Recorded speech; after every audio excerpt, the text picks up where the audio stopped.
kegiatan pengimbasan sebagai dari tugas aksi nyata modul 1.4.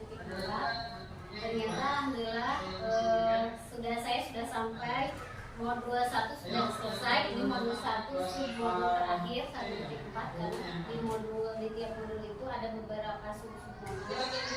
Dan di sini saya minta bantuan dari rekan-rekan untuk melaksanakan kegiatan ini. Pertama-tama saya ucapkan terima kasih kepada ibu kepala sekolah dan bapak guru yang lain yang sudah hadir dalam kesempatan ini, meluangkan waktunya di sela-sela waktu sibuk ya. Bapak ibu seharusnya mungkin sekarang sudah mengerjakan tugas yang lain, tapi hari ini masih bisa menyempatkan untuk mengikuti kegiatan ini dan mendukung kegiatan CGT yang sedang saya jalankan. Untuk lebih mengefektifkan waktu, saya akan buka acara ini dengan bacaan basmalah bersama-sama. Bismillahirrahmanirrahim. Awalnya Alhamdulillahirobbilalamin, puji dan syukur saya panjatkan kepada Allah yang berkat rahmat, ridho dan kasih sayangnya. Hari ini saya bisa melaksanakan tugas aksi nyata ini dengan bantuan ibu bapak guru. Kemudian dalam keadaan insya Allah sehat walafiat. Mudah-mudahan ibu bapak yang hadir di sini juga dalam kondisi yang sama. Sholawat serta salam insya Allah senantiasa tercurah kepada Nabi Muhammad SAW, kepada para keluarga, sahabat, tabi'in dan para mukminin sampai akhir zaman. Sekali lagi saya ucapkan terima kasih kepada ibu semua. Hari ini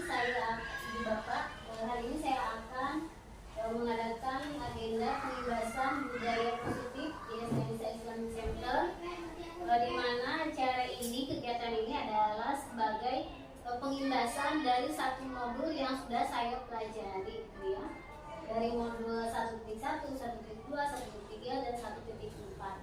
Saya beri judul pengimbasan budaya positif di Indonesia Islamic Center karena materi yang akan disampaikan itu adalah materi tentang bagaimana caranya kita membiasakan budaya positif di sekolah, di lingkungan sekolah.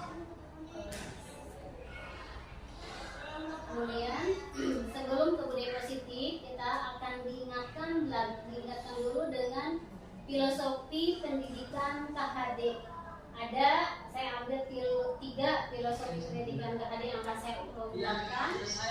Yang pertama adalah pendidikan adalah menuntun, di mana pendidikan dalam menuntun itu adalah menuntun segala kekuatan kodrat yang ada pada anak, yaitu kodrat alam dan kodrat zaman, agar mereka mencapai keselamatan dan kebahagiaan yang setinggi-tingginya. Jadi dari setiap anak itu mempunyai bawaan, gitu ya, bawaan atau kodratnya, yaitu kodrat alam dan kodrat zaman. Kodrat alam itu yang seperti apa? Kodrat alam itu adalah bawaan si anak sendiri yang Allah titipkan kepada dirinya. Itu ya, itu adalah kodrat alam. Makanya ada anak yang pembawaannya ada yang kalem, gitu ya, ada yang periang, ada yang ketika mendapat materi itu cepat tangkap, ada yang memang harus dijelaskan berulang-ulang. Itu contoh dari kodrat alam. Kemudian kodrat zaman itu tidak bisa dipungkiri bahwa situasi zaman dari dulu sampai sekarang itu mengalami perubahan. Kalau zaman dulu mungkin sekolah cukup dengan ibu bapak gurunya menuliskan materi di papan tulis, gitu ya. Kemudian anak diberi buku. Kalau sekarang tidak seperti itu. Kalau sekarang kan sudah anak teh sudah beralih dari buku ke gadget, gitu ya. Kemudian tugas-tugas yang diberikan kalau dulu mungkin hanya tugas yang dikerjakan di rumah saja, hanya atas bimbingan orang tua, tidak ada lagi saran pembantu lain. Kalau sekarang anak itu walaupun tidak ada orang tua mungkin masih bisa belajar dengan dibantu oleh gadget atau searching sendiri, gitu ya, gitu. Jadi kita tidak bisa melupa atau meninggalkan atau meniadakan fasilitas zaman yang ada sekarang. Jadi contohnya saja mungkin Islamic Center ya, HP saja itu kan berbagai polemik. Ada yang satu sisi memang itu dibutuhkan, tapi di sisi lain ternyata ada madaratnya gitu ya. Jadi pandai-pandainya kita bagaimana kita menyesuaikan pendidikan dengan zaman yang ada sekarang. Kemudian filosofi yang kedua adalah pendidikan menghambat pada murid. Apa yang dimaksud dengan pendidikan menghambat pada murid? Pendidikan menghambat pada murid itu adalah pendidikan haruslah berpihak pada murid sesuai minat, bakat, dan kemampuan. Jadi dalam proses pendidikan itu kita harus mengutamakan atau mengedepankan anak. Jadi bukan enaknya kita sebagai guru ngajar gitu, tapi bagaimana si materi pelajaran bisa diserap dengan baik oleh anak itu ya. Jadi kita jangan sampai kami dasar nama udah bima desoknya kieu budak tengah polos anak yang tidak mengerti juga terserah. Ini adalah saya sebagai guru tidak seperti itu. Jadi justru kita harus menyesuaikan dengan kebutuhan anak gitu. Jadi untuk anak itu gitu dengan metode yang kita inginkan gitu ya. Jadi sesuai minat, bakat, dan kemampuan anak. Jadi anak-anak itu kan dalam satu kelas itu minat bakatnya berbeda-beda ya. Ada anak yang bisa belajar dengan visual, hanya melihat saja dia sudah langsung ngerti gitu ya. Ada anak yang tanpa melihat kami hari-hari ketinggalan nama, tapi dia hanya mendengarkan saja sudah bisa langsung nempel mungkin itu ya. Kemudian kemampuan juga masing-masing anak itu berbeda-beda.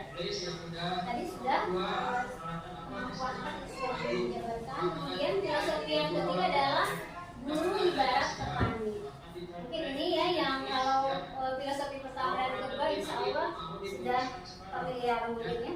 Yang ketiga, guru ibarat petani itu adalah sekolah ibarat lahan atau tanah dan murid ibarat benih. Petani hanya bisa menuntun tumbuhnya benih dengan salah. Ini kita sebagai gurunya seperti layaknya petani. Bagaimana kita menyediakan lahan atau sekolahan yang nyaman, yang ramah anak, yang kondusif untuk belajar. Kemudian murid itu sebagai benih. Yang namanya benih itu kan ada yang benihnya bagus, ada yang kualitasnya berbeda-beda. Ada yang mungkin si benih itu sama-sama benih, tapi ketika ditanam ada yang tumbuh subur, ada yang mungkin mati perjalanan dan lain-lain. Itu yang dinamakan murid ibarat benih. Jadi ketika menanam padi, maka yang akan tumbuh itu adalah padi. Ketika kita menanam jagung, maka yang akan tumbuh itu adalah jagung. Kita tidak bisa memaksakan kita menanam padi, tapi yang yang kita harapkan adalah tumbuh jagung. Tidak bisa seperti itu. Begitupun dengan anak. Anak didik itu adalah ibaratkan benih. Jadi dia itu mempunyai pembawaan masing-masing. Tugas kita sebagai guru bukan merubah si anak, tetapi kita hanya bisa membimbing si anak supaya tumbuh sesuai dengan kodratnya dan melindungi si anak dari hama-hama gitu ya, kalau kita terima, dari hama-hama yang akan merusaknya, dari gulma-gulma, kemudian dari hewan yang akan makan gitu ya, hama-hama dan lain-lain. Itu yang dimaksud dengan guru ibarat petani. Jadi kita tidak bisa ya memaksakan, oh saya mah ingin anak pembawaannya A, tapi saya ingin juga di B atau C, tidak bisa. Kita hanya bisa memilih saja. Dari pertanyaan saya tersebut, maka seorang guru harus mempunyai nilai. Nah, untuk merealisasikan filosofi yang tadi, kita itu sebagai guru harus mempunyai nilai dan peran. Jadi untuk asal saya sebagai guru, ya saya seperti ini tidak, tapi kita harus mempunyai nilai-nilai yang harus kita agungkan juga. Kemudian kita harus berperan sesuai dengan perannya sebagai guru. Di antara nilai-nilai dari guru itu adalah yang pertama adalah mandiri ya. Jadi kita itu dituntut harus bisa mandiri. bagaimana kita membimbing anak di dalam kelas dengan kemampuan sendiri. Bagaimana kita menghadapi masalah anak dengan ide sendiri gitu ya. Bukan berarti kita tidak membutuhkan ide atau gagasan dari yang lain, tapi bagaimana caranya kita bisa bahasa survival gitu ya dengan kondisi yang ada di dalam kelas. Kemudian ada reflektif.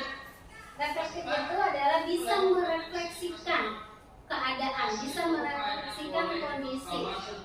Kemudian ada inovasi. Bagaimana caranya guru itu berinovasi? Kalau zaman dulu, guru hanya menulis di papan tulis. Itu dirasa sudah cukup. Mungkinnya ibu-ibu dulu dengan teknik ayo tulis, ibu menulis, kemudian anak-anak menulis di nomor masing-masing. Nah, kalau sekarang dengan zaman yang sudah berkembang, kita tidak bisa seperti itu. Mungkin anak akan merasa jenuh, merasa monoton, gitu ya, tidak ada warna-warni. Gitu. Kenapa sekarang ada guru penggerak diantaranya adalah supaya bisa nilai-nilai guru penggerak bisa meningkat. Sebetulnya di ibu-ibu di semua guru itu nilai-nilai ini sudah ada, sudah tertanam, hanya tinggal mengasah kemudian ya. Kadang kita tidak menyadari, tapi kalau kita sudah paham nilai ini yang harus saya pegang, berarti insya Allah kedepannya kita bisa mengasah nilai-nilai yang ada di dalam diri kita. Contoh inovasi itu adalah sekarang di era digital kita bisa dalam satu materi kita bisa menampilkan materi dengan berbagai warna. Kemudian bisa menampilkan materi yang hidup gitu ya, dengan video, dengan menonton. Kalau zaman dulu tidak ada ya namanya belajar dengan cara menonton. Kalau sekarang itu sangat memungkinkan sekali, bisa menggunakan laptop dan lain-lain. Kemudian ada kolaboratif. Kolaboratif di sini adalah kita harus bisa mengkolaborasikan pembelajaran supaya lebih menarik, itu yang pertama. Kemudian kolaboratif di sini juga bisa diartikan kita bisa berkolaborasi dengan teman, dengan rekan sejawat supaya menghasilkan pembelajaran yang nyaman untuk siswa, pembelajaran yang berhasil, yang bisa mencapai tujuan dengan baik. Kemudian yang terakhir adalah berpihak pada murid. Tadi pembelajaran itu berpihak pada murid, kita harus menyesuaikan diri kita dengan murid yang kita bimbing, murid yang ada di kelas. Jadi bukan sebaliknya, bukan murid yang menyesuaikan dengan kita. Itu nilai dari guru penggerak. Ini yang diharapkan bahwa guru penggerak ini khususnya guru penggerak yang diharapkan mungkin ya, yang nanti mudah-mudahan saya lulus nanti kelima nilai ini ada di dalam diri semua guru penggerak. Mungkin termasuk saya juga seperti itu, mudah-mudahan gitu ya. Kemudian ada peran guru penggerak. Apa sih peran guru penggerak? Karena di sini perdana ibu ya, guys, guru penggerak. Jadi ada 5 peran guru penggerak. Setelah CGP itu sudah lulus menjadi guru penggerak, maka 5 peran ini yang akan menjadi tanggung jawabnya. Yang pertama adalah menjadi pemimpin pembelajar. Ini pemimpin pembelajar ini yang pertama adalah menjadi pemimpin pembelajaran di kelas dengan anak-anaknya. Dia harus bisa mengkoordinir, dia harus bisa menjadi pemimpin di dalam pembelajaran di kelas kepada murid-murid. Kemudian menjadi pemimpin pembelajaran dengan rekan sejawat juga ya, sama ini. Jadi bagaimana kita harus berinovasi, bagaimana kita harus berkolaborasi supaya pembelajaran bisa berjalan dengan baik. Kemudian yang kedua adalah menggerakkan komunitas praktis. Nah, menggerakkan komunitas praktis ini yang seperti apa? Di setiap satuan pembelajaran itu ada komunitas praktisi gitu ya. Kalau di kita yang sudah aktif itu baru KKB gitu ya. Nah, di PRIC sekarang itu adalah keberadaan komunitas praktisi ya, itu yang belum ada di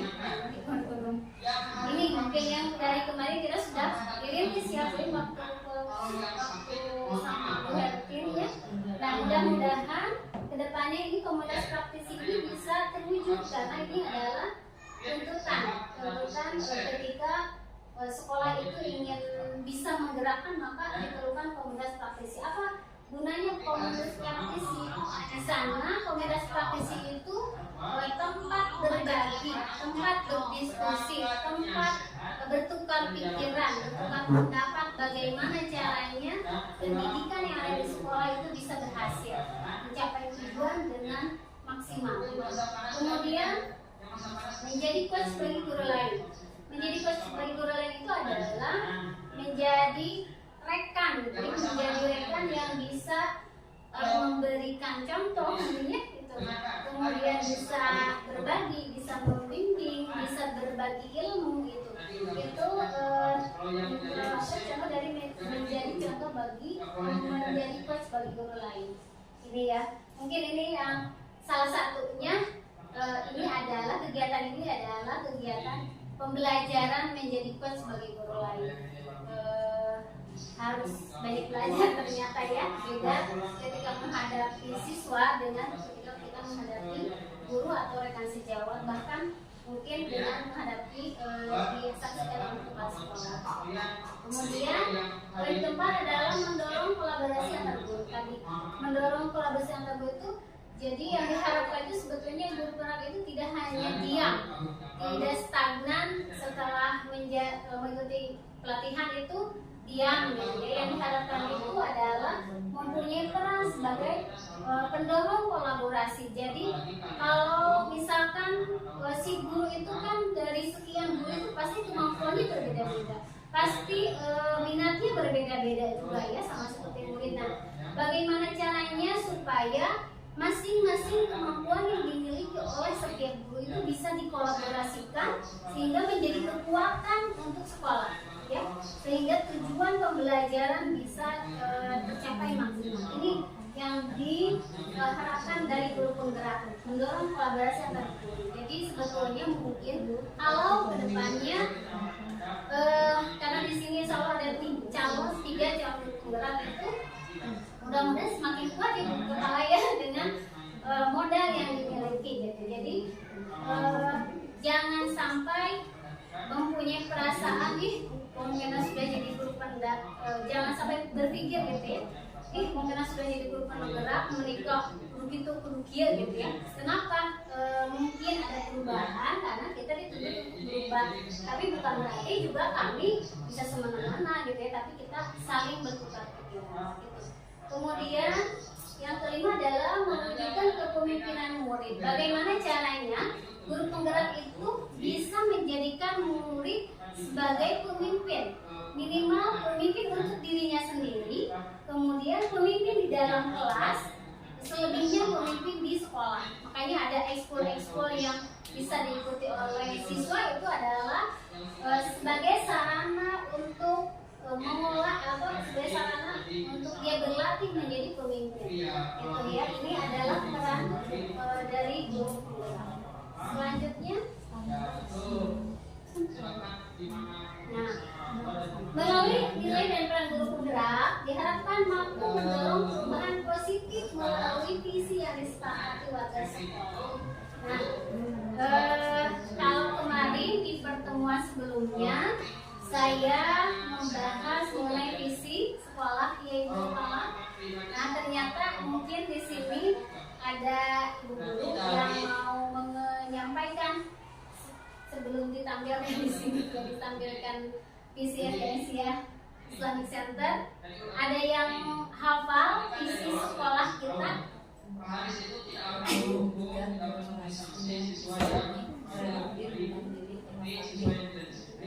Pasti. Terima kasih. Terima kasih Bu Lima. Ya, itu visi sekolah SD Islamic Center. Jadi nilai dan peran guru penggerak itu diharapkan mampu mendorong perubahan positif melalui visi. Jadi visi itu bukan hanya slogan, bukan hanya kita bacakan ketika momen-momen tertentu gitu ya. Visi ini harus terpampang di visi sekolah itu harus terpampang di setiap tempat. Di kantor harus ada visi sekolah. Kemudian di depan gitu ya harus ada. Kemudian di kelas-kelas juga itu sebetulnya harus ada visi sekolah. Kenapa harus ada? Supaya visi sekolah itu adalah acuan kita di dalam mengerjakan tugas kita. Kemudian visi sekolah juga merupakan acuan untuk anak-anak supaya anak-anak itu tahu, oh saya sekolah di sini akan dididik seperti apa, gitu ya. Itu untuk visi sekolah. Kemudian itu kalau visi sekolah, masing-masing sekolah mempunyai visi yang berbeda. Sekarang visi guru penggerak. Visi guru penggerak adalah visi dapat terwujud jika terjalin kerjasama dengan semua pihak. Itu ya kuncinya. Jadi ada kerjasama dengan semua pihak. Oleh karena itu, dalam mewujudkan visi diperlukan langkah konkret dengan menggunakan metode IA dengan tahapan belajar.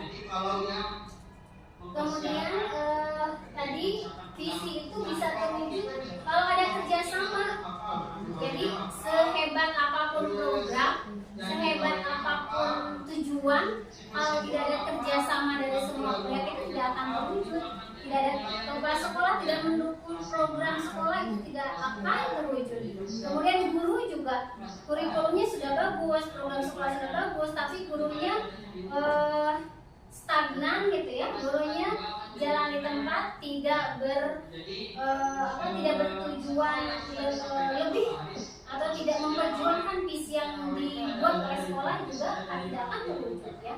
Nah, bagaimana caranya kita bisa mewujudkan visi itu? Visi sekolah itu bisa terwujud, yaitu ada beberapa langkah yang harus diantaranya beberapa langkah yang bisa kita laksanakan. Yang pertama adalah yaitu adalah inquiry apresiatif. Kemudian bagaimana kita mewujudkan visi sekolah bisa terwujud, ada tahapannya dengan mungkin bagian kurikulum sudah tidak aneh ya Bu Ima. Mungkin bagian kurikulum sudah tidak aneh walaupun namanya mungkin aneh, tapi tahapan-tahapannya sebetulnya itu sudah dilaksanakan mungkin ya. Tahapan bagiannya seperti apa? Tahapan Bagja itu adalah akronim. B-nya adalah buat pertanyaan. Apa yang dimaksud dengan buat pertanyaan dalam Bagja? Yang pertama, buat pertanyaan itu setelah kita tentukan misi, kita buat pertanyaan visi, kita buat pertanyaan apa pertanyaan yang bisa merumuskan visi tersebut. Salah satu contohnya misalkan kalau tadi visi SDNC Islamic Center terwujudnya generasi Islami yang kreatif, Islami kreatif, mandiri, inovatif melalui pendidikan karakter. Nah, kita buat pertanyaan yang bisa mengerucutkan visi tersebut. Contoh, buat pertanyaannya, bagaimana karakter anak Islami misalkan, gitu ya. Kita buat dulu itu rumusan pertanyaannya. Kemudian apa yang ingin dicapai dari visi yang sudah dibuat, contohnya. Atau bisa lagi contoh lain dari buat pertanyaan adalah harapan apa yang ingin kita gapai yang ingin kita wujudkan setelah visi itu tercapai. Itu mungkin ya, itu salah satu contoh dari buat pertanyaan. Selanjutnya adalah ambil pelajaran. Kalau ambil pelajaran sepertinya sudah langsung terbayang ya. Ambil pelajaran. Senang bisa semangat. Ayo boys, kira-kira sebelum disampaikan ambil pelajaran, kira-kira apa sih yang kebayang sama boys dari akronim A, ambil pelajaran?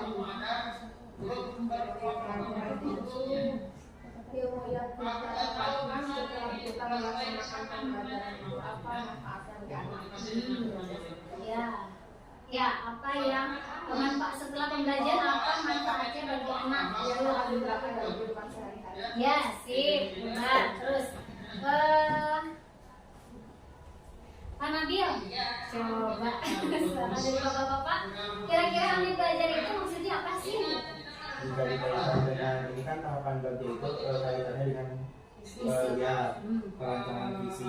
Kalau ambil pelajaran itu bisa diartikan juga mengambil evaluasi atau hikmah dari poin-poin yang tertulis dari visi suatu sekolah itu sendiri. Yes, terima kasih. Boleh sana ya, ambil pelajaran ini adalah kita menggali potensi yang ada di sekolah kita. Kita menggali potensi yang dimiliki oleh sekolah kita. Contoh, di sekolah kita, alhamdulillah banyak guru-guru yang mempunyai kemampuan berbeda ya Bu ya. Alhamdulillah. Contoh nih, misalkan Pak Nabil dengan kembangnya, kemudian Pak Adi dengan keseniannya, Bu Ois dengan tafsirnya, Pak Yusuf bahasa Arab, kemudian Bu Ima di kurikulum dengan Bunun juga ya, Bu Mimin dengan tekunnya di kelas gitu ya, kelihatannya Bu Imas dengan kreativitas di medsosnya misalkan ya, dan lain-lain. Nah itu adalah potensi yang kita miliki yang bisa dijadikan modal untuk menggapai visi yang kita harapkan. Betul, jadi ambil pelajaran itu seperti itu. Jadi apa sih kemampuan kita? Kemudian selain kemampuan apa sih kekurangan yang harus kita perbaiki? Nah, yang harus kita evaluasi ini adalah poin dari ambil pelajaran ini. Ya. Kemudian selanjutnya, nah setelah ambil pelajaran baru kita gali. Di sini katanya kita dituntut untuk ya, kita digiring untuk berhayal seperti itu. Apa sih yang ingin kita harapkan dari visi yang kita buat itu gitu ya? Jangan sampai visi impian kemana gitu ya. Jadi harus ya harus sinkron. Jadi visi itu setelah dari visi ini kita buat, kita tuh membayangkan peserta didik yang seperti apa, kita membayangkan sekolah yang seperti apa, kita membayangkan guru-gurunya seperti apa. Ini kemudian kita juga bayangkan harapan orang tua ketika mendapatkan anak atau ketika anaknya selesai belajar di sekolah ini. Itu yang ada di poin dari berikut. Kemudian selanjutnya jabatan. Setelah kita buat pertanyaan ya, apa jawab pertanyaan pemanti, kemudian ambil pelajaran potensi apa yang kita miliki, kemudian berikut apa yang ingin diharapkan.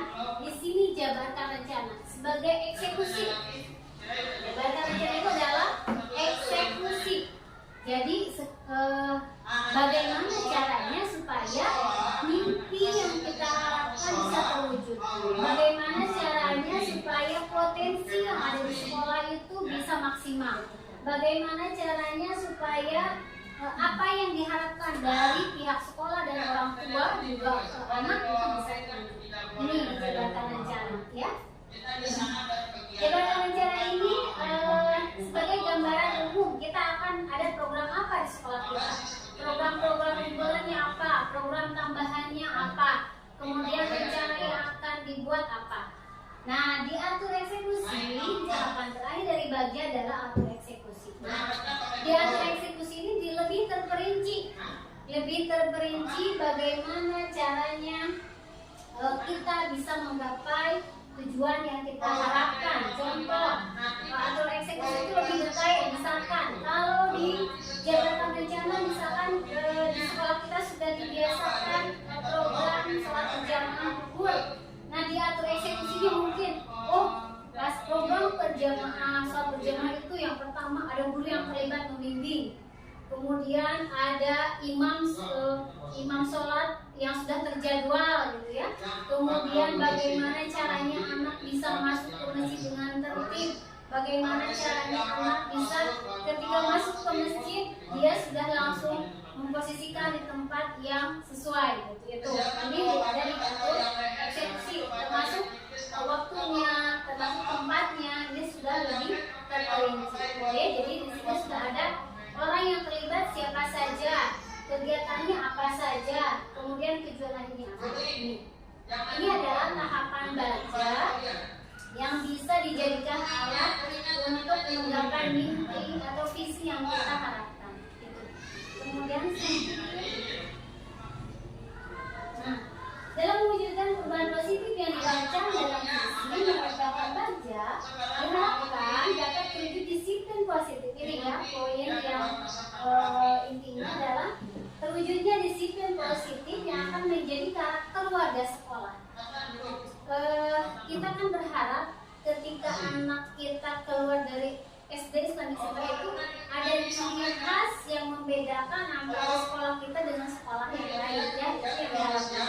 Kalau tidak ada ciri khas berarti apa bedanya kita dengan sekolah yang lain gitu. Nah ini yang harus ditekankan di dalam kegiatan kita ini ya, dalam perumusan visi. Ada terwujudnya disiplin positif. Disiplin positif atau budaya positif itu yang seperti apa? Di sini dijelaskan budaya positif akan menciptakan rasa aman, nyaman, betul Bu Mimin, kemudian aman, nyaman pada murid dan seluruh warga sekolah. Memang betul ya Bu, kalau betul Bu Mimin itu yang utama ya, yang dirasa ketika orang tua menyekolahkan anaknya di satu sekolah itu kan apa yang dicari yang pertama adalah keamanan ya, keamanan untuk anaknya, kenyamanan juga untuk anaknya. Budaya positif juga dapat mendorong untuk berpikir. Kalau situasi aman, nyaman, maka si anak itu lebih tertantang untuk berpikir ya, akan bisa mengeksplor. Kemudian bertindak akan mendorong untuk berpikir, bertindak, jadi pede gitu ya, karena kami kondisi aman kan seluruh kita ya, kita juga kalau kondisinya aman nah badannya naon oge bebas gitu ya, leluasa. Tapi kalau kondisinya nyaman mungkin banyak ketakutan mau melaksanakan kegiatan ini, takut bisa ada yang tidak setuju misalkan. Pas mau kita mengerjakan yang lain takut, saya takut salah dengan program yang saya kerjakan. Nah, anak pun seperti itu. Jadi dengan rasa aman dan nyaman itu akan mendorong untuk anak itu lebih bertindak lebih pede dan mencipta sebagai proses memerdekakan diri sehingga bertanggung jawab. Itu ya, jadi budaya positif itu ketika lingkungannya sudah positif, aman, nyaman, anak itu akan lebih mudah mengeksplor semua kemampuannya. Guru juga sama, ketika diberikan kenyamanan, ketenangan, maka akan insya Allah akan totalitas ya ibu-ibu ya, ketika mengerjakan tugas juga akan totalitas. Itu budaya positif. Budaya positif ini ternyata tidak sekedar kita memberikan telapak tangan gitu ya. Budaya positif ini dalam pembentukan budaya positif ini kita sering mengalami kendala, kita sering mengalami hambatan. Kemudian kita juga kadang sering berpikir bagaimana ya caranya supaya kita bisa mendisiplinkan anak. Bagaimana caranya supaya anaknya bertindak sesuai dengan harapan. Nah, ada beberapa cara yang biasa dilakukan di dalam membangun budaya positif ini. Di antaranya ada motivasi. Ya. Ada motivasi. Motivasi ini boleh dicari dulu biar di sini ada motivasi. Untuk membangun budaya positif ini ada motivasi, hukuman, penghargaan, restitusi. Sebelum kita bahas satu persatu, kira-kira menurut ibu bapak yang efektif, yang cara terbaik atau cara yang lebih cocok untuk mendisiplinkan siswa itu kira-kira poin yang mana? Motivasi kah, hukuman, penghargaan, atau restitusi? 5 motivasi. Ada yang lain? Nah, restitusi mungkin ya, dari motivasi hukum penghargaan sudah familiar ya. Tapi restitusi itu saya juga baru tahu restitusi itu di sekarang sebagai bentuk penggerak. Restitusi ini adalah langkah akhir. Kalau di antara 3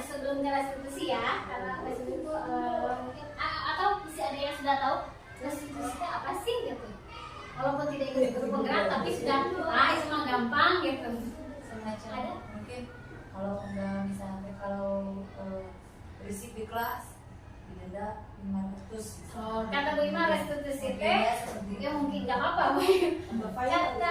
Kata Bu Ima restitusi itu kalau misalkan di sekolah berisik gitu didenda 500 misalkan jadi langsung gitu Bu. Penggantian gitu ya. Penggantian. Ya kita sana. Ya.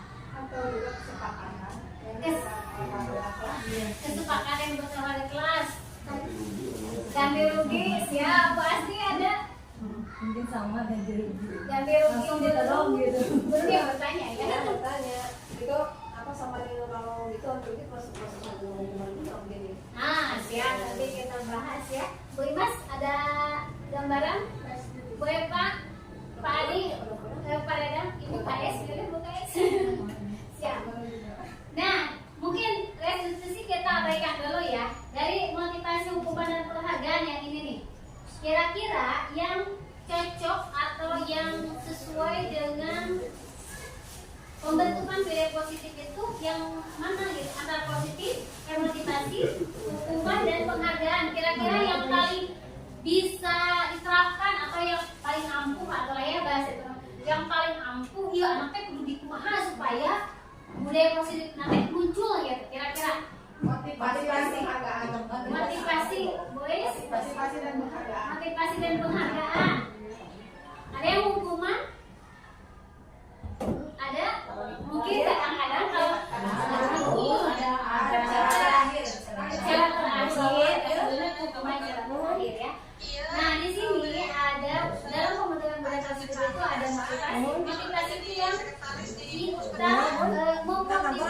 kita memotivasi diri anak supaya dia sadar dengan kesadaran sendiri melakukan suatu aktivitas atau melakukan suatu kebiasaan. Itu yang dimaksud dengan motivasi. Contoh, saya makan karena saya lapar. Berarti kan ada dorongan dari dirinya karena dia lapar, jadi dia makan. Gak usah tanpa harus disuruh, ya. Tanpa harus disuruh orang lain, itu maka dia akan berusaha mengambil makanan, kemudian memakannya, dan dia akan merasakan manfaatnya secara langsung. Jadi dia, ternyata setelah makan saya kenyang. Berarti ketika pelajaran yang didapat berikutnya untuk kehidupan berikutnya adalah ketika dia merasakan lapar, secara otomatis di waktu-waktu ke depan dia akan mengambil makanan sendiri, memakan gitu. Ini adalah motivasi.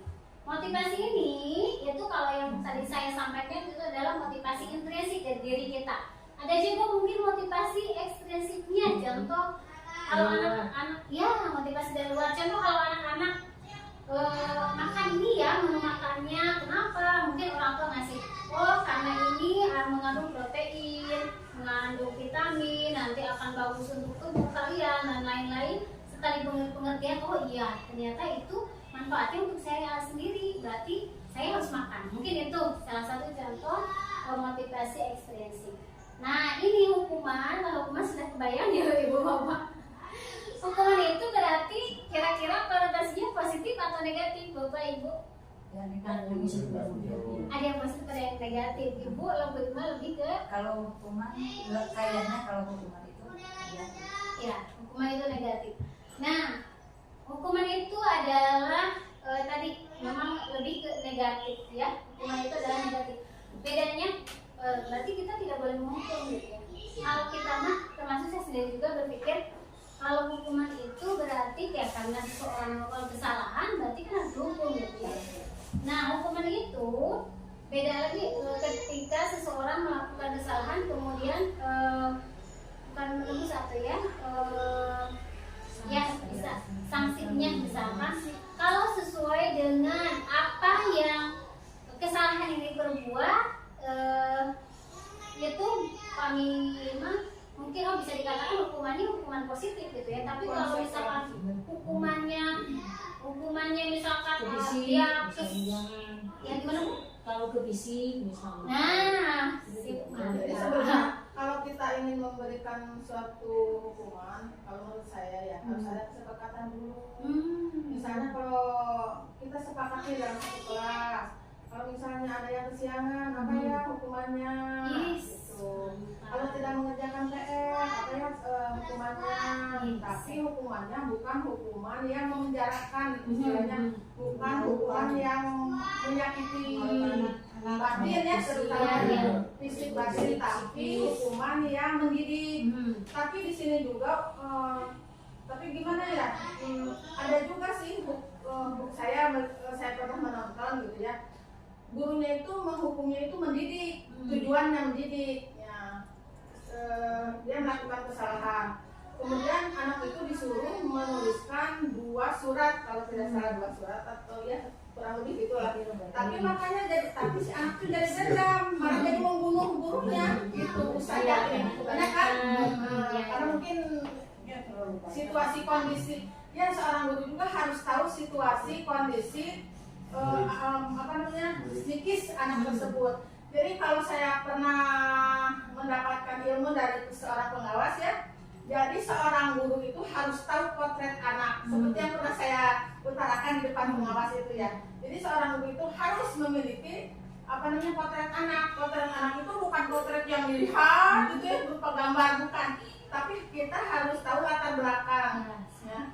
Kondisi rumah tangga si anak itu, ayah ibunya bagaimana, bercerai atau ya harmonis, kemudian jarak dari rumah ke sekolah itu dia jalan kaki atau diantarkan oleh orang tuanya atau gimana. Kemudian situasi di rumahnya seperti apa, situasi kamarnya untuk belajarnya seperti apa, kan itu juga mendukung. Misalnya disuruh membuat PR, dia malas untuk mengerjakan karena kondisi di rumah tangga ayah ibunya seperti itu, kemudian daya dukung di rumahnya juga membuat dia tidak gitu seperti itu.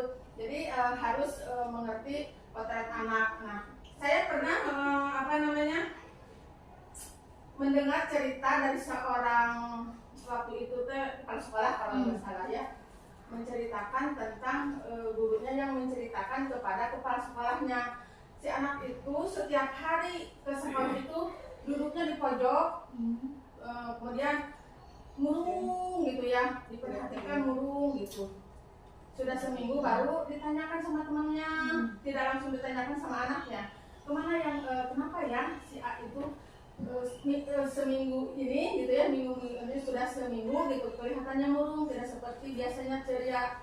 Ternyata si temannya yang satu kampung itu mengatakan kepada gurunya bahwa dia baru kehilangan neneknya, meninggal. Jadi sejak kecil si anak itu diurus oleh neneknya karena ibunya pergi ke Saudi gitu. Nah, jadi daya semangat belajarnya menurun. Nah, jadi guru itu harus seperti itulah istilahnya. Jangan langsung memberikan hukuman. Kenapa kamu nggak semangat belajar? Kenapa kamu tidak mau mengerjakan pekerjaan ini dan ini? Dimarahi tidak, tapi dibiarkan aja dulu, diperhatikan ya. Beri kelas dulu untuk Boys. Sepertinya Boys kalau ikut juru penggerak juga sudah sering langsung berdua ketik sama. Ya, tapi bagus. Ya, hukuman itu beda hukuman dengan konsekuensi. Kalau mungkin menurut Bapak Ibu, kalau misalkan ada anak yang datang ke sekolah terlambat gitu ya, kemudian disuruh berlari keliling lapang 5 kali, misalnya 3 kali lah ya, dengan terlalu banyak. Karena terlambat sekolah, terlambat datang, disuruh berkeliling lapang 3 kali 3 putaran misalnya, itu berarti hukuman atau konsekuensi maksudnya? Hukuman. Kalau contoh konsekuensi, kalau contoh konsekuensi ya seperti apa bisa? Kalau kan kalau datang terlambat terus hukum lari 3 kali, berarti kan itu mah hukuman ya. Kalau konsekuensi contohnya mungkin Misalnya itu ditanya dulu ada apa gitu, kenapa sampai lama terus gitu, ditanya dulu ada masalahnya apa gitu. Harus konsekuen itu kan akhirnya kemampuannya ya. Kira-kira yang pantas kalau misalkan karena terlambat, konsekuensinya harus apa gitu? Contohnya misalkan kalau terlambat. Nah, jangan terlalu keras lah, kan yang ringan-ringan aja gitu. Jadi anak itu supaya nggak jadi nggak mau lagi gitu. Jadi merasa itu ya. Jangan itu, jangan Ya, hukuman dan konsekuensi. Kalau hukuman itu yang diberikan itu 3 ada sesuai dengan kesalahan. Jadi lebih ke fisik, tadinya pemila 5 kan lebih fisik udah mah. Mungkin dia teh pulang pakai orang itu datang ke sekolah dua orang lari misalkan lebih memberatkan, itu tidak mendidik. Kalau konsekuensi contoh misalkan karena terjadi gitu kan. misalkan kita mah kebiasaan ya anak ya misalkan karena kita teh karena anak jadi ke teman misalkan ngorek kemudian membuat temannya teh nangis, membuat temannya tidak enak. Konsekuensinya berarti kalian harus minta maaf dulu, kemudian menulis kata minta maaf 10 kali itu masih bisa ya. Jadi lebih ke ya, jadi sesuai dengan kesalahan yang diperbuat itu. Kemudian penghargaan. Nah, kira-kira buat ibu-ibu di sini penghargaan ini positif atau negatif? Positif. Ada negatifnya tidak? Ada juga. Negatif sih lebih ke beban mungkin. Lebih ke beban. Terus sekali-kali sih boleh. Iya, sok sih berborong. Negatif tapi kan cina ada negatifnya, ada juga. Berarti Ya apa? kalau nggak di sebetulnya jadi anak jadi masih juga melahirkan karena nggak dikasih Penghargaan. tapi di awal mah bisa kan di awal untuk ngeliat supaya dia Kadang-kadang jadi suka tinggi hati, bisa gitu kan. Positif negatifnya ya. Itu sudah hebat kalau tidak itu. Ya, untuk penghargaan itu ada positif negatifnya ya. Positifnya mungkin untuk memotivasi sebenarnya anak supaya lebih termotivasi, jadi lebih meningkatkan. Tapi ada sisi negatifnya juga. Sisi negatifnya adalah yang pertama tadi bisa jadi ketergantungan. Berarti ketika dia tidak diberikan penghargaan, sudah mendingan saya kenapa gitu ya. Itu Terus dengan ya, kalau tadi terus Bukaes bilang bisa jadi tinggi hati Bu, atau gimana tadi itu? Iya. Ya, kadang-kadang jadi tinggi hati. Ya, sebetulnya nah penghargaan ini juga ini bisa berdampak negatif untuk rekan yang lain. Contoh yang kita berikan penghargaan kepada misalnya yang paling rajin datang ke sekolah. Mungkin untuk orang yang diberikan penghargaan itu ada rasa bangga. Tapi untuk guru lain atau anak lain itu bisa menciutkan atau ya, ternyata saya seperti ini ya, itu dampak dari penghargaan. Nah, ini restitusi. Restitusi itu apa? Tadi sebelumnya, restitusi itu adalah langkah yang diambil atau langkah yang dilakukan untuk mencari solusi dari setiap permasalahan. Jadi bukan menghukum, tidak ada di sana ada unsur motivasinya, ada bukan menghukum ya, ada unsur konsekuensinya, ada unsur penghargaannya ya. Jadi gabungan dari ketiga ini ada di dalam restitusi. Jadi restitusi itu ketika kita ingin memberikan penyelesaian dari suatu masalah, yang langkah pertama adalah kita cari dulu tadi akar masalahnya. Akar masalahnya itu apa? Setelah kita tahu akar masalahnya, kita arahkan dulu bahwa permasalahan ini mungkin juga dihadapi oleh orang lain. Bisa di slide berikutnya Bu Ima ada? Sampai Nah, ini sudah ya, berarti kita lanjut ke yang berikutnya. Ini sudah ada ya rasa ketergantungan. Nah, restitusi menciptakan solusi penyadaran. Saya berikutnya Bu Ima. Itu ya. Itu restitusi itu lebih ke mencari solusi, mencari akar permasalahan, kemudian mencari pemecahannya. Nanti ada di slide berikutnya. Tadi Boy sudah menyinggung keyakinan kelas sebelum ada hukuman. Mantap sebetulnya ya. Slide-nya sudah terbabat habis oleh Boy tadi. Nah, di sini keyakinan kelas yaitu nilai-nilai kebajikan universal yang disepakati secara tersirat dan tersurat, lepas dari latar belakang suku, negara, bahasa maupun agama. Ini keyakinan kelas. Nah, ini yang akan di program berikutnya yang akan kita programkan untuk pembuatan keyakinan kelas di setiap kelas yang ada di sekolah ini ya. Kemudian keyakinan kelas bersifat lebih abstrak daripada peraturan. Keyakinan kelas berupa pernyataan universal,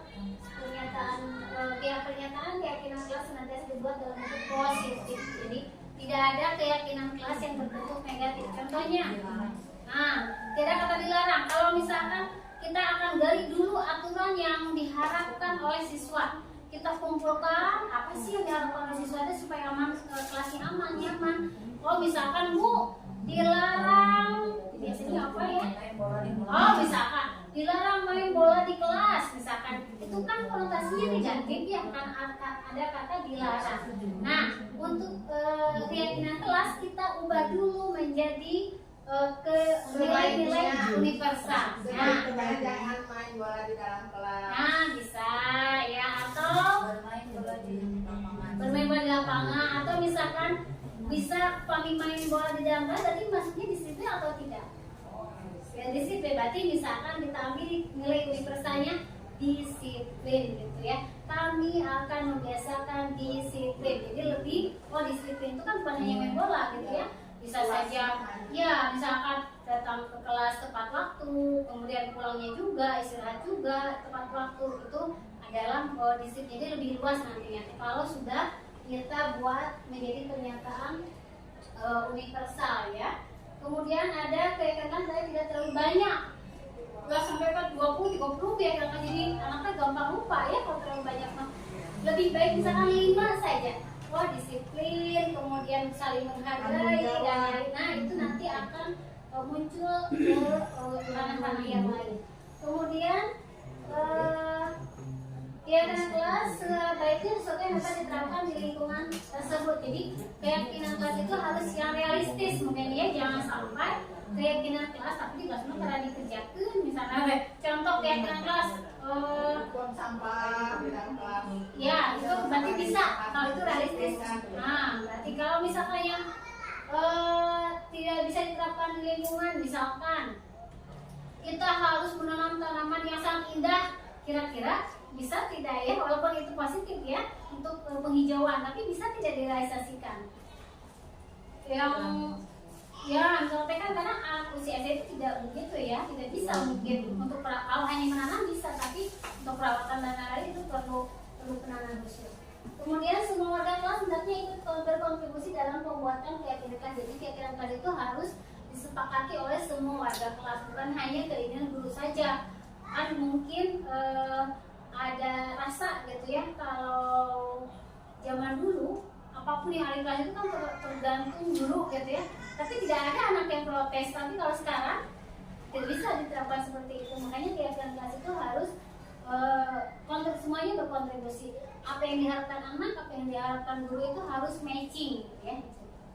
Selanjutnya Win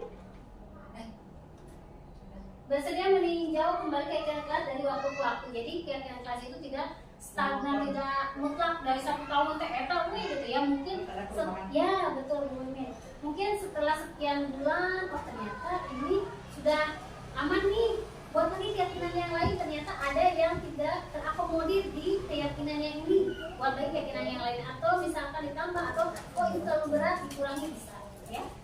Kemudian kenapa harus ada keyakinan kelas? Karena masing-masing orang mempunyai kebutuhan dasar. Kebutuhan dasar apa? 1, bertahan hidup. Jadi dengan cara apapun semua orang pasti akan mempertahankan supaya saya bisa bertahan hidup. Tuh ya. Kemudian ada penguasaan ini ya. Penguasaan itu adalah rasa saya bisa melakukan itu ya, atau saya bisa melakukan, atau saya bisa mengkondisikan, itu adalah penguasaan. Contoh dalam materi pelajaran mungkin saya kalau misal anak yang bisa menguasai materi pelajaran, maka pembelajarannya akan berjalan dengan lancar. Tapi kalau seseorang tidak bisa menguasai, contohnya tadi matematika, dia akan malas-malasan mungkin ya, seperti kita ibu, saya sendiri mungkin sekarang penguasaan ruangannya kurang ya, sehingga hasilnya seperti ini. Tapi mungkin bagi orang yang bisa audiens seperti ini mah gampang gitu ya, jadi mungkin akan lebih meriah dan lain-lain. Itu adalah termasuk ke dalam penguasaan. Dari tata bahasanya, misalkan orang yang kosakatanya banyak mungkin dalam berbicara lebih cepat gitu ya, tapi orang yang kosakatanya sedikit mungkin 1 jam itu hanya bisa mengeluarkan beberapa kata saja. Itu ini adalah penguasaan. Kemudian kebutuhan merasa diterima. Nah ini ya kebutuhan dasar manusia itu. Semua anak, semua orang itu dasarnya ingin diterima oleh orang lain, walaupun dia hanya dihargai, walaupun mungkin dirinya hanya saya tidak ya banyak kekurangan dari teman UKS. Kenapa ya saya diperlakukan seperti ini sama dia gitu ya. Kadang mungkin bagi sebagian orang diperlakukan seperti itu nggak apa-apa, itu wajar. Tapi untuk sebagian lain atau untuk anak yang lain diperlakukan seperti itu adalah sesuatu hal yang aneh, sesuatu hal yang kenapa saya begini. Mungkin untuk temannya dianggap biasa, untuk dia saya dibully mungkin seperti itu ya. Ini merasa diterima. Jadi kadar masing anak atau masing-masing orang itu akan berbeda. Itu merasa diterima. Ketika misalkan kita memberikan pendapat, kemudian yang lain merespon dengan baik, berarti kebutuhan rasa diterimanya itu sudah terpenuhi. Tapi kalau misalkan kita berpendapat atau kita memberikan usulan atau kita membutuhkan bantuan orang, tapi orang lain tidak merespon, berarti merasa diterimanya kurang gitu ya. Ini berarti merasa diterima. Kemudian kesenangan. Hakikatnya semua yang kita lakukan itu adalah untuk memenuhi kesenangan ya. Kita bekerja berarti saya harus bekerja karena ada target yang harus kita capai. Ketika target itu tercapai, berarti kebutuhan kesenangan saya bagiannya akan terpenuhi. Kemudian kalau target itu tidak tercapai, berarti saya tidak merasa senang. Kemudian ada kebebasan berekspresi, kebebasan menyampaikan pendapat. Ini adalah kebutuhan dasar manusia. Bayangkan kalau kita contoh kita sebagai manusia yang merdeka dengan manusia yang ada di dalam penjara, kebebasannya itu kan berbeda ya. Ketika kita tidak ada yang mengikat, maka kita bisa bebas mengeksplor, kita bisa bebas mengaktualisasikan diri. Tapi kalau kebebasannya sudah direnggut, maka itu adalah suatu hukuman. Kemudian untuk mewujudkan disiplin positif, kita bisa membantu murid dengan memposisikan diri sebagai kontrol. Ini ya, Bapak Ibu. Jadi agar disiplin positif itu terwujud, kita bisa membantu anak didik kita dengan memposisikan diri kita sebagai kontrol. Mana yang akan kita pilih? Apakah kita sebagai penghukum? Kalau kita sebagai penghukum berarti setiap ada kesalahan berarti harus ada hukuman. Setiap anak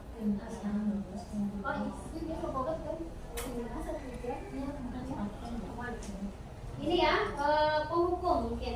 Kemudian penghukum ini berarti tanpa melihat latar belakang dan lain-lain, pokoknya ketika melakukan kesalahan itu harus ada hukuman, itu ya tadi.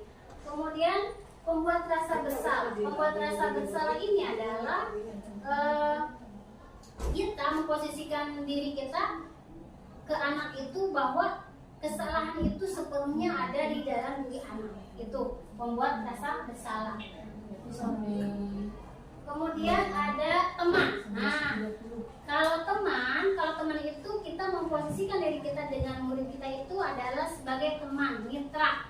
Jadi tidak ada dari segi bahasa, dari segi tindakan itu kita sebagai bagaimana layaknya kita sebagai teman, gitu ya. Kemudian pemantau. Nah, kalau pemantau ini adalah kita memposisikan diri kita itu sesuai dengan aturan-aturan atau ada konsekuensinya. Jadi kalau misalkan anak tadi datang terlambat, kita lebih langsung aturan kita itu sekolah masuk jam 7, berarti karena masuknya jam 7 kalian berarti terlambat, berarti harus ada hukuman atau ada konsekuensi. Ini adalah pemantau, mengingatkan, lebih ke perannya lebih ke mengingatkan terhadap kesepakatan yang sudah disepakati, yang sudah dibuat.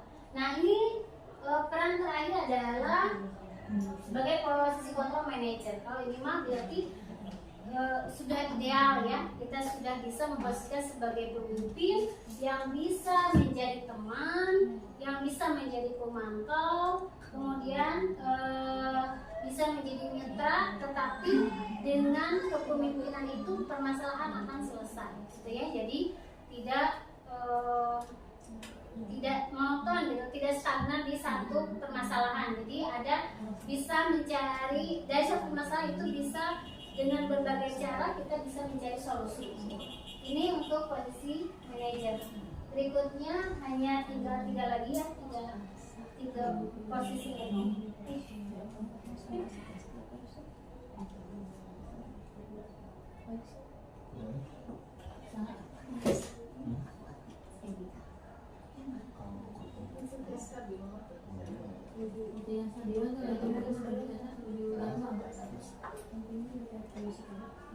Nah ini ya mungkin nah ini segitiga restitusi. Segitiga restitusi ini yang tadi ditanyakan oleh Bu Nunung ya Bu Nunung. Restitusi ini adalah yang pertama adalah menstabilkan identitas. Setiap orang pasti pernah. Jadi menstabilkan identitas itu kita kesalahan yang dibuat anak itu kita tidak langsung menyalahkan. Jadi kita kenapa anak itu melakukan kesalahan gitu ya. Ini menstabilkan identitas. Kita menanyakan latar belakang apa yang menjadi pendorong atau yang melatar belakangi dia bertindak seperti itu gitu.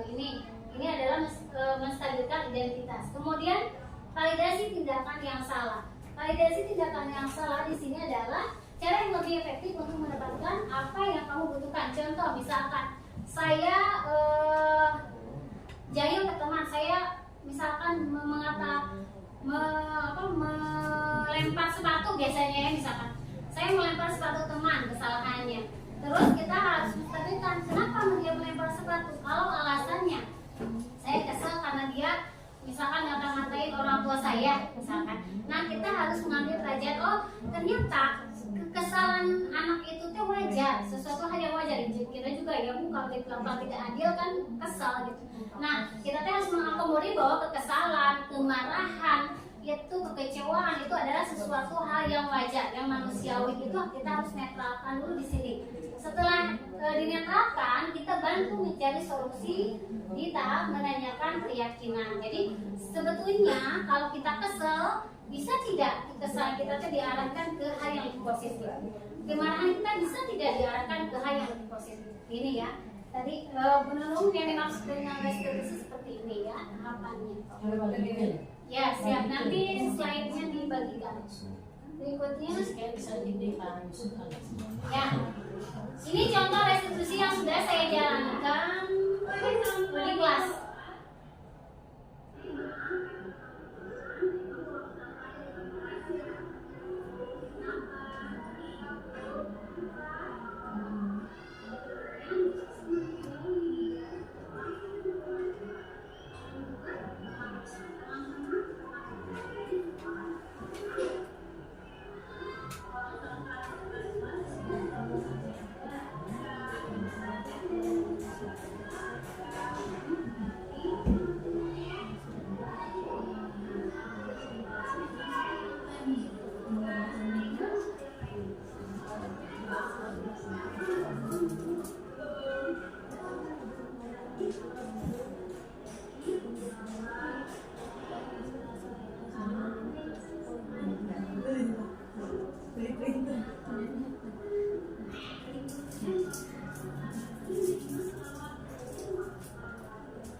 Ini salah satu contoh sekolah kelas.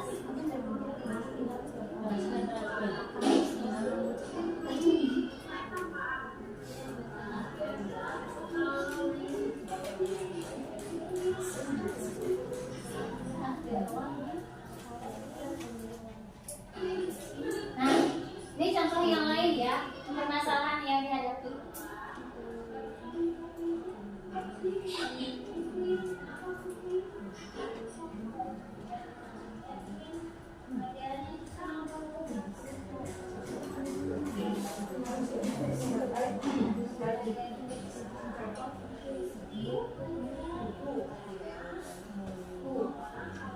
Ibu-ibu ini contoh kesepakatan, contoh restitusi yang saya jalankan di kelas gitu ya. Kalau ini adalah tadi ada anak yang membuang sampah, ditanyakan dulu alasannya kenapa ada sampah di depan kelas. Kalau ini anak yang ketika belajar marah gitu ya, ternyata kemarahannya itu karena dia tidak bisa mengerjakan tugas gitu. Nah ini adalah restitusi, mungkin nanti bisa di share ya itunya. Punya aku ke tahapan-tahapan untuk masalah anak itu gimana? Ya. Nah, sebentar ya Bu. Triknya gitu. Nah, berarti yang cerita yang pertama ditanyakan dulu benar tidak dia melakukan kesalahan yang kita tahu misalkan. Nah, ya misalkan benar tidak kamu tadi membuang sampah. Ibu dengar kan tadi ya pertama ibu dengar Naima buang sampah gitu ya. Oh ternyata dia iya gitu. Setelah ada kecocokan ya, oh ternyata iya. Jadi dia tidak langsung menghukum. Tadi kamu kata teman begini ya, berarti kamu begini enggak. Jadi harus ada komunikasi dulu. Itu yang pertama. Kemudian yang kedua, alasan kenapa membuang sampah atau kenapa kamu marah gitu ya. Itu digali alasan. Marahnya tidak mau belajar gitu. Karena sulit. Karena belum bisa katanya gitu ya. Nah ternyata setelah digali dia teh nggak bisa belajar, jadi kesel. Nah di langkah berikutnya, kalau di yang perempuan ini tadi alasannya buang sampah yang dibuang karena lupa. Lupa itu kan manusiawi ya, manusiawi lupa. Kemudian anak ini belajar sulit, jadi dia kesel. Kesel juga manusiawi. Nah itu langkah kedua, kita netralkan bahwa lupa kemudian kesal itu adalah manusiawi. Kemudian berikutnya, langkah berikutnya setelah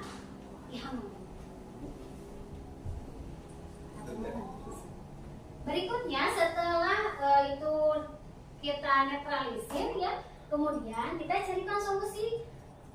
Marah itu adalah manusiawi, kemudian kesal juga manusiawi, tapi kita bisa mengalihkan kemarahan dan kekesalan itu ke hal-hal yang lain. Atau supaya kita tidak lupa harus bagaimana caranya, itu antisipasinya gitu.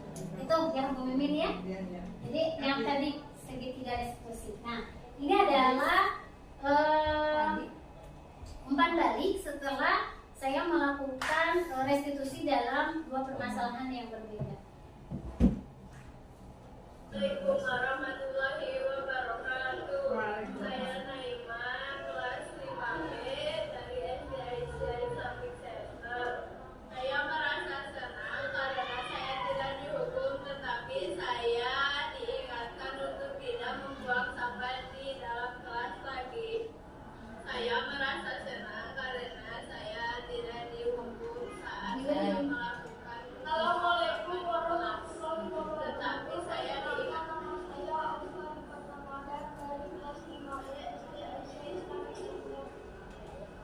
merasa senang karena tidak dihukum saat melakukan kesalahan.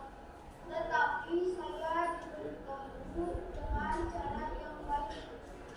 Dia sadar melakukan perubahan baik. Waalaikumsalam warahmatullahi wabarakatuh. Assalamualaikum.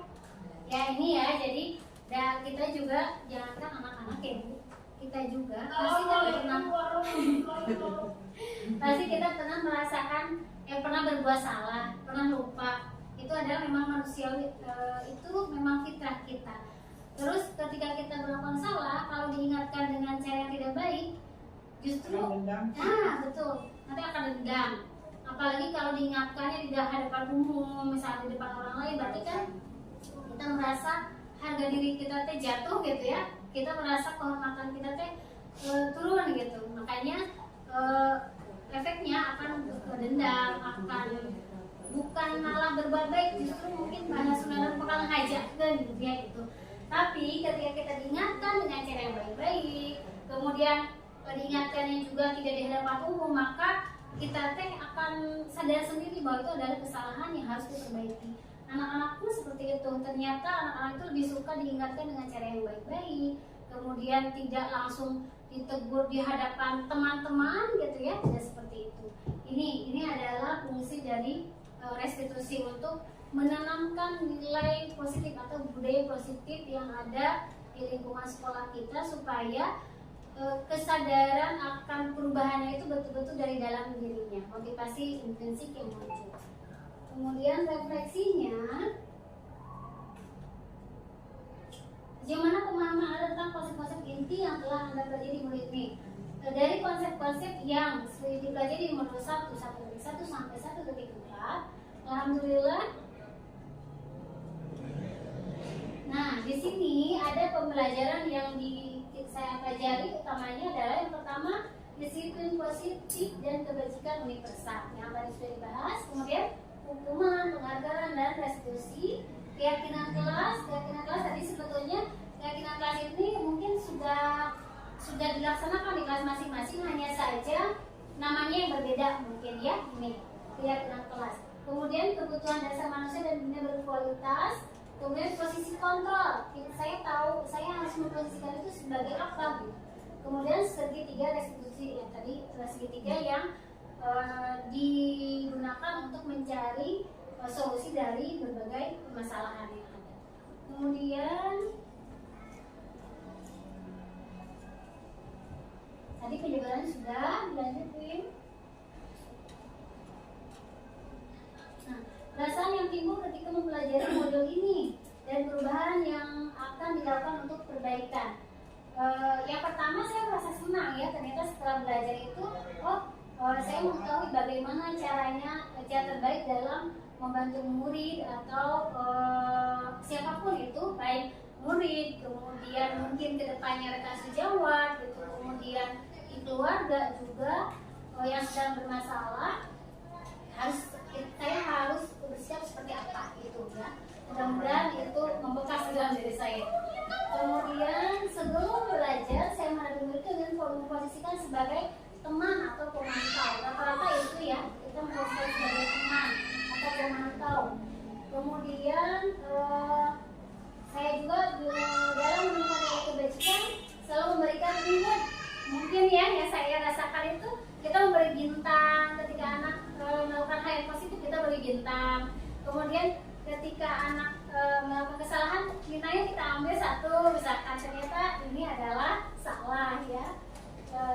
Itu yang pembelajarannya. Kemudian tadinya dengan alasan ingin menambah semangat gitu ya, ternyata ada efek negatifnya juga. Kemudian dan mengatasi anak yang bermasalah dengan mengingatkan konsekuensi dari perbuatan dilakukan. Anak kebanyakan karena ingin cepat, jadi lebih ke konsekuensinya harus bagaimana. Ketika anak ada yang misalkan ke temannya iseng, kalau iseng ke teman berarti harus bagaimana, langsung saja gitu ya, langsung ke konsekuensi, tidak ada tahapan-tahapan di awal. Mungkin ini kekurangan saya. Kemudian ternyata setelah saya membagi barusan Pak, saya baru tahu bahwa ada cara yang baik, yaitu restitusi ya. Sudah, lanjut saja. Perubahannya secara garis besar seperti itu ya. Kemudian referensinya teori lain yang perlu dipelajari. Ternyata ketika kita ingin menumbuhkan hubungan baik dengan relasi dengan orang lain, dengan anak murid dan lain-lain, itu adalah selain teori yang tadi sudah dibahas, menurut saya juga perlu ilmu tentang pengendalian emosi gitu ya, pengendalian emosi dan psikologi. Ternyata mengendalikan emosi itu hal yang berat gitu ya, dan kadang-kadang ego itu lebih tinggi daripada kesadaran gitu. Ini yang menurut saya perlu dipelajari. Kemudian karena kita akan mampu bekerja sama dengan orang lain kalau kita mampu mengendalikan emosi. Memang seperti itu ya, kalau kita bisa mengendalikan emosi, insya Allah siapapun yang bekerja sama dengan kita akan mungkin merasa nyaman. Itu kemudian dan demikian agenda hari ini sebagai tugas saya pengibasan budaya positif di SD seperti ini. Mudah-mudahan apa yang barusan saya paparkan, sebetulnya saya hanya membacakan ya. Mudah-mudahan bisa bermanfaat untuk diri saya sendiri, khususnya umumnya untuk kita semua yang ada di sekolah ini, dan semoga visi sekolah yang kita cita-citakan bisa terwujud dan betul-betul anak didik kita, murid kita itu menjadi murid yang spesial yang mempunyai pembeda antara lulusan sekolah kita dengan sekolah lain. Itu saja ya. Terima kasih atas perhatian dan kerjasamanya. Mohon maaf atas kekurangannya dan juga waktu istirahatnya sudah terganggu. Juga aktivitas yang lain mungkin ada yang harus ditinggalkan dulu. Saya ucapkan terima kasih, mohon maaf dan sebesar-besarnya. Billahi taufiq wal hidayah. Assalamualaikum warahmatullahi wabarakatuh.